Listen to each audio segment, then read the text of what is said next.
devons ensemble avoir conscience que nul autre que nous-mêmes ne viendra sauver notre nation et que cela exige de chacun de nous une mobilisation tous azimuts. Peuple congolais, il est temps de nous lever, de nous serrer les coudes et d'agir pour défendre notre patrie, notre intégrité territoriale et l'intangibilité de nos frontières. La République démocratique du Congo est victime d'une nouvelle agression rwandaise et des actes criminels et terroristes du M23. Et mon ils n'ont besoin que de notre encouragement. Dire simplement allez-y FARDC leur suffit comme consentiment et force d'aller en avant. Allez-y FARDC, Bendele et Koyate.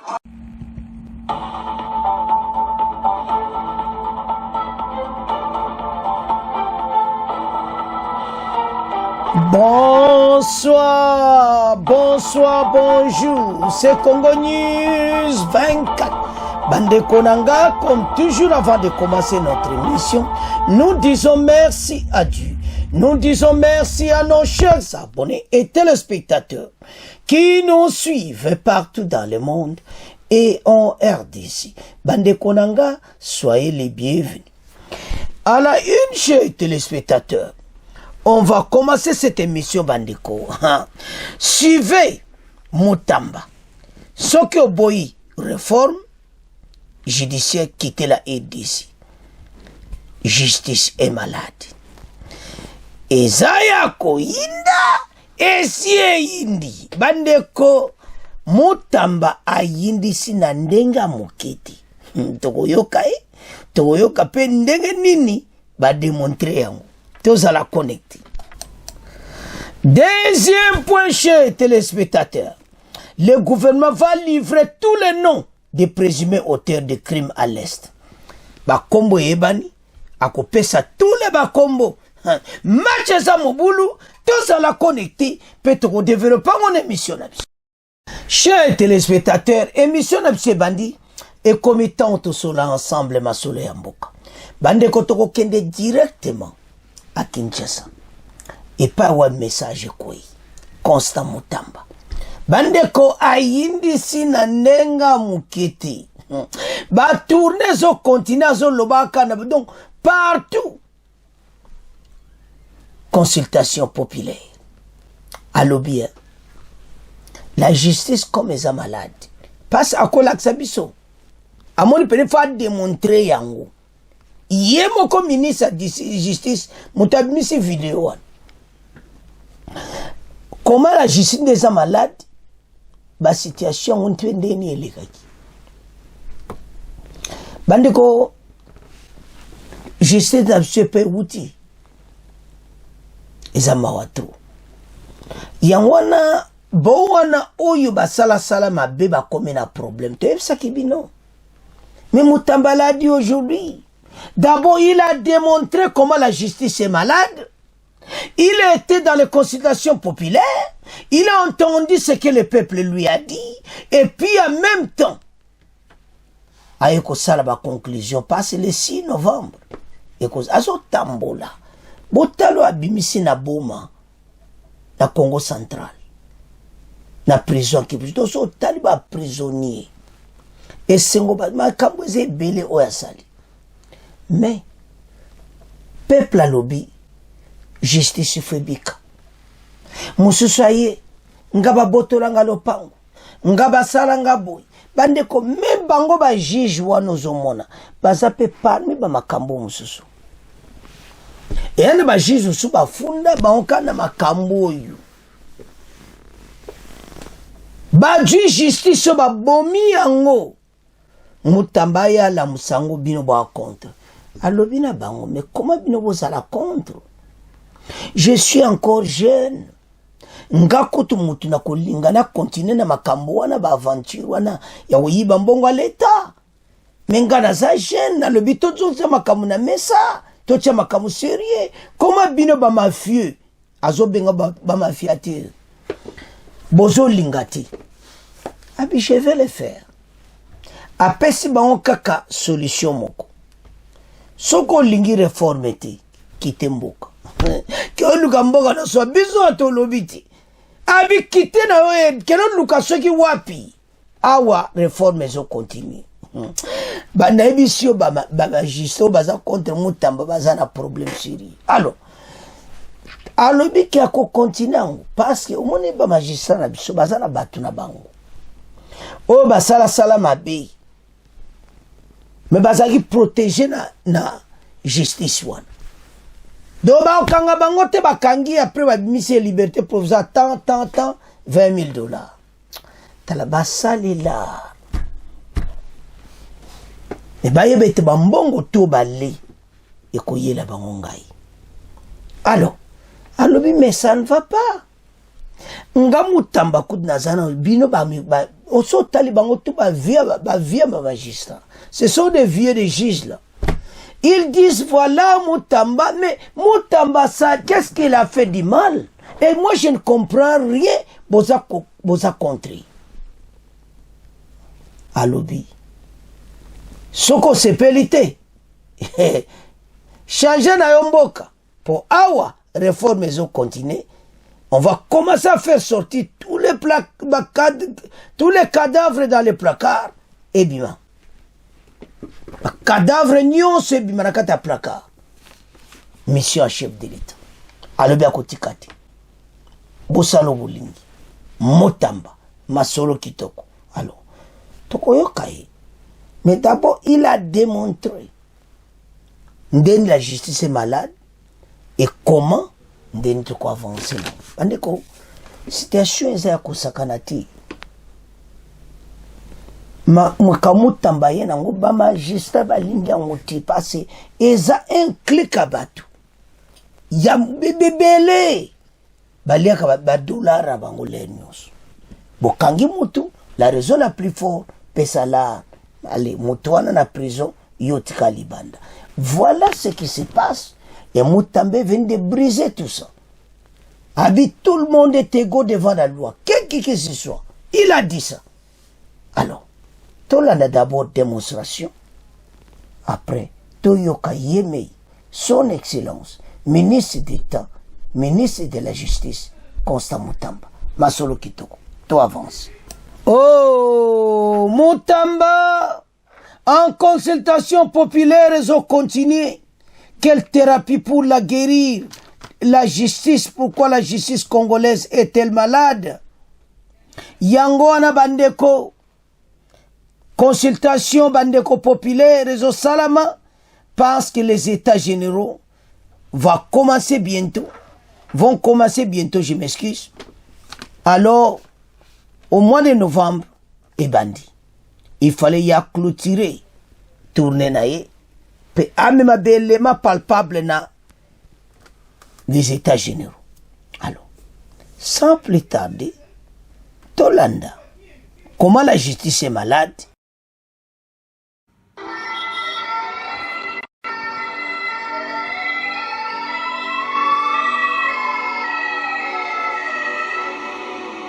Vite. On y va.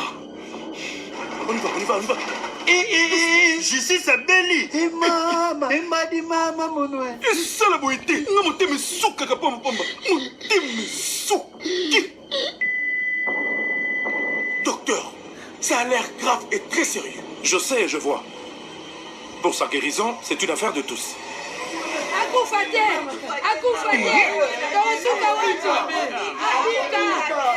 Docteur, busara nyoso apika. Ngai mwana baswana na rupangu. Merukura bangu bazari bandikuya. Na bakanga ngai mwana lerusina na vision. Basambi saiti. Mena yibi akupika. Justice de Dieu yena. Docteur, justice akufate. Ngana zana deka, ngana za vef. Baboto ngana bana lupangu. Mikana nga kutu yangoyo. Na longo wana nakeko sala bilanga babenga na biso justice akufate na kosuka wapi Faites na musala balungulanka. Sans de compte final. Justice atikabaje. Akubika. La justice ne doit pas mourir. biso ba corps judiciaire conditions sociales les permettre biso teto salela malam ba nouveau magistrat coûte na babandi musalati soka tiki biso que deviendra le Congo état de droit et koya ndengeni abika tous ceux qui crient au populisme au discours populiste mais ne disent pas quelle est la loi que le ministre a violée parce que nous faisons tout conformément à la loi. C'est plutôt eux qui doivent respecter la loi. Parce que nul n'est au-dessus de la loi. Le régime des plus forts, je vous le dis, est dépassé. On a le choix, soit de rester dans les statu quo, soit de changer le pays. Je ne sais pas. Lorsqu'ils se réunissent, tous ces réseaux mafieux, ils auraient dû avoir honte d'eux. Honte parce qu'ils ont affaire à un jeune qui pouvait aimer autant la vie qu'eux. Honte parce qu'ils ont affaire à un jeune qui a encore du sang chaud, qui devait plus verser dans les antivaleurs qu'eux. Et lorsque c'est un jeune qui doit commencer à leur administrer des leçons de la moralité, il y a un problème. De l'éthique. Banambo Katolandi, la justice est malade. Balobi ekufate. Justice ekufate. Justice ekufate. Tala papa ngambongo nanga balia. Boy na boy. Alors, il y a ekoloba. Alobi si moi mutamba naza jeune. Mais na ligne justice etelema yo zavie mais ozolinga te alors que yaza jaza posa mokili mais yo soko mokolo liko sauver la nation te otika makama mabe tous ces gens bakoza na difficulté parce que si je vois mutamba la détermination oyazo kenao il a même dit soko lingi te changer na mboka bayaya bazwaka bapiroga okati ya Brazzaville apesi bino kutu chance mutambe falo bopesa bango chance bonene okanga bango parce que de bazana bakopakata jambango mutamba falo tika tokanga bango mais comment tiki bango ngabo mutamba olobe na bango ki ba changer mboka mais bako changer te mwana za attrape baozela yo quelque part ndozo katsa kana rapide abozongsa oh no ke Brazzaville mais muto na bolongolela na masque wana oh yo saka ministre oh baba niko yo saka bona boy tala bandiko beaucoup yo kamakamu ndenge na ndenge. Ces gens ne veulent pas quitter balimba vanda wana balia kambongo mutamba lubinga kaka na bino mena landi bango na place na bango penza andeko il va le faire comme ça ces pays allaient un peu tranquille arrêter tous ces antivaleurs la place à moi dans la prison c'est la honte pour ces pays. Comment batuba comment na attitude andingwa andeko quand vous voyez ces gens on dit makoto musuta mais yeka kuyiba mbongo l'état koyiba makambo ebele alors que nzamba zopekisa. Alors quand je vois tout ça j'ai dit mais Seigneur tokende wapi bandeko pays na biso en tout cas il est moko difficile mais eloko no sepela parce que tala fachimuta apone tamutamba apone muta bien basala ka ba choix bwe mboka ko telema konza mboka félicitations na ndongo memeli biso mutamba. Alors tous les can étape c'est quoi deuxième étape il y a la prison et tout ça ba prison bakobimisa batu yakusakanati parce que faut pas désengorger comme ça bateau nyo soba oyiba bakende kuna ba grand mafia les réseaux de mafiateurs. Alors bana mboka en tout cas tolandi biso nyo premier na deuxième partie ndeni ba mafiateurs bango tu bakozana makala. Alors tout tiki premier point tokomoke na deuxième point bandeko on va commencer ce deuxième point parce que sa situation moko Omoni donc tout ça va tout telemi.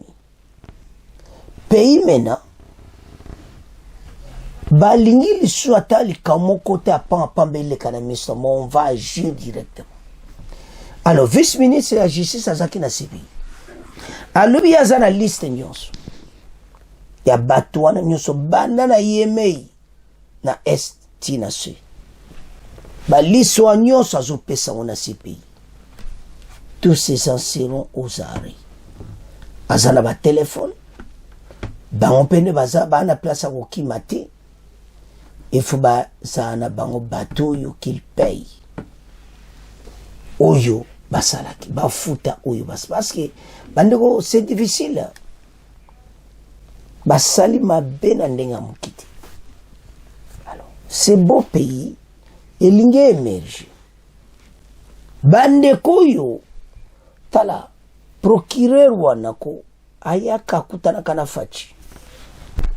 Si dossier allait RDC va pesa ke ba biloko tout, il était lui-même ici en RDC. Azongi tala bato bazana problème tous ces antivaleurs. Basali vraiment mboka mabi.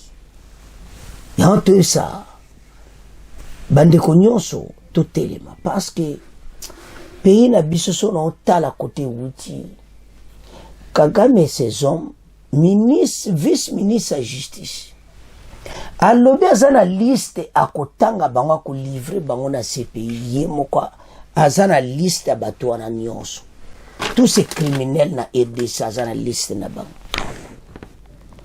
alobi kya kopasa mo pa mokonza mboka bato wana bakozala ozare trop c'est trop soko so talo tali non. Alors maintenant totanga to comprendre comment ministre vice-ministre justice azaki na CPI ndenge nini asali masolo kitoko totanga. Le gouvernement va livrer tous les noms de présumés auteurs de crimes à l'est. Bandeko ezama kama osakanati ba crime yonso à l'est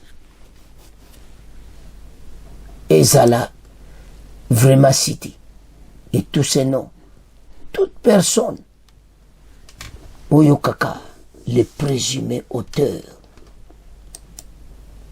tous les noms de présumés auteurs de crimes bandeko basali makama be mingi so nazotala na bi ezosala mawa pays na biso l'air moko ezosala nga mawa. Alors tika totanga bon to avance. Le vice-ministre de la Justice et des Contentieux internationaux a réaffirmé mercredi 16 octobre l'engagement du gouvernement congolais à livrer toute personne qui serait identifiée comme présumée auteur de crimes par la Cour pénale internationale. Il a dit lors du briefing de presse co-animé avec son délégué de la communication Emouyaya. Vous pouvez noter justement que ce que le procureur a annoncé vient du mémorandum d'entente. C'est ce que la RDC a préparé, ces termes, là, et les a soumis au procureur. Donc, il se trouve que quelqu'un est du côté du pouvoir, mais identifié comme étant l'un des auteurs présumés des crimes poursuivis par la CPI, il sera livré. Ezala, aux alliés, aux députés, aux nani, ceux qui batangi yo, bako livré yo. Pour le vice-ministre de la justice, cela ne sera pas une surprise pour le gouvernement congolais. D'autant plus qu'il y a eu un mémorandum d'entente entre les deux parties. Il a conseillé aux sceptiques qui pensent que rien n'était d'être patient. Parce qu'il y a des choses que le magistrat suprême avait conçu, calculé et qu'il commence à réaliser de la plus belle manière. Samuel Bemba a également annoncé pour bientôt l'installation du tribunal pénal international pour la paix pour la RDC. Samuel Bemba a en outre fait cette mise au point au lendemain de la décision de la CPI sur ces enquêtes de présumés crimes relevant du statut de Rome depuis janvier 2022. Alors, en 2022, à mon makambo ebele, ba kombo anyo bato tout bakozala. bamususu oza na gouvernement pe bayebi yo ozaki na gouvernement osi olongo bien ministre bien nani baokanga yo oza koevre pona monguna makambo eza minene donc bato ebele bakolivre baliste na bango. Alors tous ces gens CPI ezozela bango parce basali bambeba mingi babatami nsima ya Kagame na 123 balwe baokanga pe bango. Ce sont des criminels.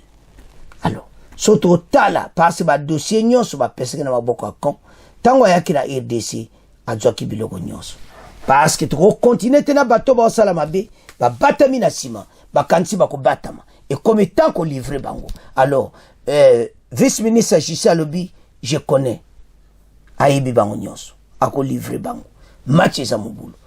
Alors tolanda extrait oyo ndenge nini makambo to embaki yango ba décision yango bon to avance. Juvenal Mounoubo, comment vous avez pris ou vous analysez cette annonce faite par le procureur de la CPI? Merci Madame Kelly. Tout d'abord, je salue le professeur Massamaki qui intervient avec moi dans cette émission et qui vient de prendre la parole en introduction. Et donc, c'est une bonne annonce. C'est une bonne annonce parce que les souffrances sont atroces à l'Est. Nos populations souffrent atrocement à l'Est. Et la période évidemment déterminée dans les communiqués du procureur Karim Khan correspond effectivement à cette période. C'est qu'en 2022, il y a des souffrances terribles, que ce soit dans la zone de Beni, que ce soit dans la partie sud du Nord Kivu, dans le territoire de Massissi notamment, ou Walikale, que ce soit au sud Kivu. Et donc nos populations souffrent énormément. Vous n'avez qu'à voir le nombre de déplacés qu'il y a à l'Est, sans compter de nombreuses personnes déplacées qui sont dans des familles d'accueil, parce que tous ne sont pas évidemment dans les camps des déplacés. Et donc c'est une bonne chose cette annonce de la Cour pénale internationale, du procureur de la Cour pénale internationale, et il y a lieu aussi de féliciter le gouvernement congolais dans ce que nous voulons, la lutte contre l'impunité. Il faut lutter contre l'impunité des crimes. La Cour pénale, l'histoire de la Cour pénale... Ça ne devrait pas commencer par nos cours au niveau de la RDC. Alors, lutter contre l'impunité. Bien sûr, ça n'empêche pas aux juridictions. La compétence de la Cour ou le travail de la Cour pénale internationale n'entrave pas le travail des juridictions internes.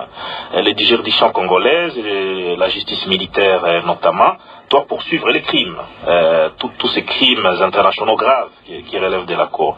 Mais il y a ce qu'on appelle la compétence complémentaire de la Cour, c'est-à-dire qui peut le plus peut le moins, quoi. Donc la Cour vient suppléer peut-être à certaines insuffisances. Et ça, c'est dans l'idée même de la compétence de la Cour. Et donc ça n'empêche pas aux juridictions congolaises d'agir. Et nous savons aussi que la marche vers une justice vraiment indépendante au Congo, c'est encore une longue marche, et ça personne ne l'oublie. Il faut une réforme. C'est pas pour rien que les ministres d'État de la Justice parlent de la réforme de la justice. Et c'est une très très bonne chose qu'il ait pensé évaluer le plan d'action qui avait été adopté il y a quelques années. Et donc nous saluons cet effort de lutte contre l'impunité, la mise en place évidemment de la task force présidentielle. C'est une très bonne chose. Bandeko makambo batebele bazomona okaka boy. On va livrer tous ces gens à la CPI. Liste Samoulaï. Naba mususu bazana STT. Bazana RDC. Bako livrer bang. Boye bakeke match za mobulu babata misoki wapi mususu bakite RDC. Bako tia bango ba li en liste. Et le makambo belé. On va livrer tout le monde. Somo landa ba dessus procureur lui ezaka seulement kaka bateau bazo bundati. Naba mususu passe liste ça. Bon lande ka ndenga lobi. Bako livrer bino sikolo. Bakombo parce que baza bateau baza ko pesa pe 123 minduki. Bango pe bazo participer. Badja 123 PC ba arme ba bomaka ba congolais. Ba patron ya M23 pe ba lobby yebela ba okangayo. Tout ce qui s'est passé en RDC batu musu baza kuna na STT a lobby ke ba okanga ba. Alors vice ministre Jussi ya ko pesa ba kombo. Et match eza mobulu te tokoassiste na théâtre moko okomona mui makasi mutu na bavalise azopakata mbango omona mosu na butu azokatisa bwatu yebo na piro nani alati ase déguisé yakawa toyebi obana kala te obanokima kala te mbutu baomema bango tout le monde bandoko ils ont pillé ces pays. Ils ont détruit la RDC. Ils ont détruit même l'écosystème. Ils ont pillé ba minéraux le col ndengo na ebité de na pes explication. Il faut les arrêter. Au état de nuire tous ces gens. Oba tiamboka na biso na mobulu. Comment ba petio pe ba pes ba lubite yo zala awa bo bon. Zano ça sabino, ce n'est pas une vie. Il y a un moment baté belé à Kansaka donc makambo belé soko atalabi non ça la beauté parce que makambo comme na niveau moko batwana nyons o basali biso mabe bayoka ka ba information bayoka tout on dit vraiment aider ce tiangwanji non et que ça la mal société et puis Batouana va récupérer tout ba bakena. Il faut arrêter tous ces gens ba salama benamboka. Ba nyokoli bate bele mena ba ke bavani nzambe wana otika binote au kanga bino. Pas nzambe ne fa kanga batouana. Somona et maintenant ce qu'il faut et bele ba okende pena ko kota na église pour azala protéger. Mais boye beke les églises ko sauver teza motema na yo. Na makambo nyonso bon, quand bino partout, place pour batami baebi bino. Tous ces gens, partout. Et bien ça, c'est la place au bon baduti. Alors, il y a autant de tout liste, bakende. Qu'on les arrête. Nous sommes tali mawatro. Nous sommes pays, ceux qui n'ont donc, mboka na biso en tout cas, non. Tout se peut les peines. Bon, là, même la réaction, là. Bah, le que peuple a vécu dans des conditions comme à l'est. Faut pas songa na banda kuna bango. Alors, tous ces gens, j'ai présumé, oyo ba bomaki, tous ces gens, bango tout bazalaki. Donc, il faut qu'on kanga bango. Alors, bandeko, surtout au la dossier, ils ont tellement, mon aîné, combien de temps au Congolais n'y soit raisonné. Notre pays qui est de l'avant, tout gagne mon gouna, bisous à la vainqueur. Vraiment, bandeko, et ça m'a cambo au sakanati. Donc, ma cambo to vi, oyo, au bozo yo kawana, bakotanga bakombo na bango. Et ça la bat musu baza ko alimenter guerre wana, bazo pesa mbongo na est. Boke ce pays. Bâtir pays dans une situation difficile. Mais nous allons sortir et nous allons gagner cette guerre. Et entre Sabalamboka, en tout cas, tout élément ensemble, la main dans la main, on va gagner. Parce que Makambo Zamine. Bon, continuez à s'abonner pour tout comme on a fait une mission à Bissou. Bon, partagez. Au revoir. À la prochaine.